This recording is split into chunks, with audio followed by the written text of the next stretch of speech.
Hello everyone, and welcome to another video of Confronting Chaos, primer videos to chaos fights where I go over the enemies, notable units on the event's banner, and why I chose the units that I did. In this video, I'll be going over the 9 character event chaos fight, so let's jump in. This chaos fight is 2 waves, with the first wave against 1 commander beast and 2 worker beasts, and the second against 1 ESP doll and 2 mini ESP dolls. If you haven't faced a commander beast before, they're not too different from like every other set of wolves you've fought. It has 1 extra brave into HP attack and a group attack, but its main annoyance is its visible and invisible buffs. It can buff the whole party's offense and defense, and when it uses aid, it makes a worker beast cover it if targeted by any single target moves, in the same way that Galoof can cover units for your own party.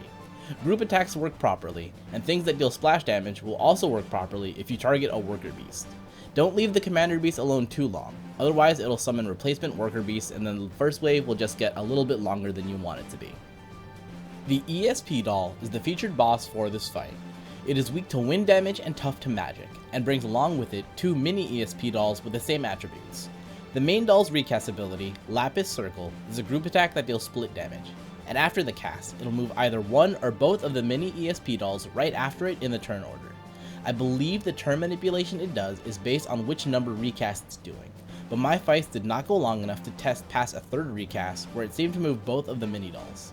Speaking of the mini dolls, the one with the green aura can battery and buff the party, while the red one and the main one can inflict stop, which freezes your recast gauge for 1 turn. The red one also has access to a few more brave into HP attacks, while the big one has access to a group attack that can deal extra delay when inflicting break. With the enemies covered, I will quickly go over the noteworthy units you can pull for this event. 9 is what I would consider an offensive wannabe tank. Similar to Warrior of Light, he shields allies. However, the strength of his shield is based on the HP damage he does with his skill 1, so his defense scales with his offense, and he does not have any means of blocking enemies either. With his skill 2, he can heal himself, and if there's any overflow healing, it'll go onto his allies. Both his skills can grant him stacks of his unique buff, Wild Roar, with more stacks gained if there are more enemies to attack. He also heals with his EX, and offers light offensive auras and a source of battery via an enhanced brave attack. His EX Plus improves his skill efficiency as well as his party benefits, which are pretty handy. Realization makes the cast stronger and gives it more overflow, as well as healing the whole party rather than just 9 himself. 1 ingot is a party aura for max bravery and attack, can never really complain about more auras. 2 ingots starts him off with 3 stacks of Wild Roar as well as his unique EX buff, and also gives him a free skill cast on his first turn, meaning you put up shields for free and you're immediately ready to go. 3 ingots improves the EX cast with more hits, potency, and brave refund after the first and second HP attacks. It also further enhances his basic attacks with another hit, more battery for jump plus, and overflow for high jump plus. His LD is kind of weird, because it's actually completely supportive.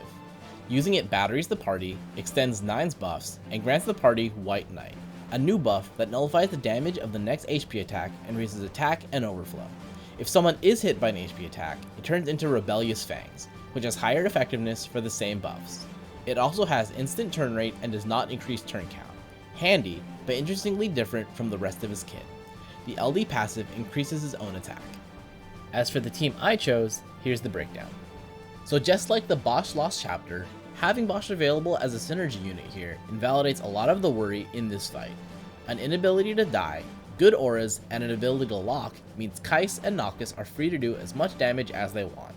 All the while, Bosch is also actually putting out some good damage of his own. Kais was chosen because the ESP dolls are weak to wind, which meant using Pandemonium even if the benefit ended up being not super high. Really any summon can be used here. In the challenge quest, I used Brothers just so I leaked a little bit less. With that, this chaos fight should be covered. If you want to see my footage of this fight, I'll link it in the corner and in the description below. If you liked what you saw and want to see future fights, subscribe so they show up as they're made. If you have any suggestions or thoughts, drop them in the comments below. Thanks for watching, and I hope to see you in the next one.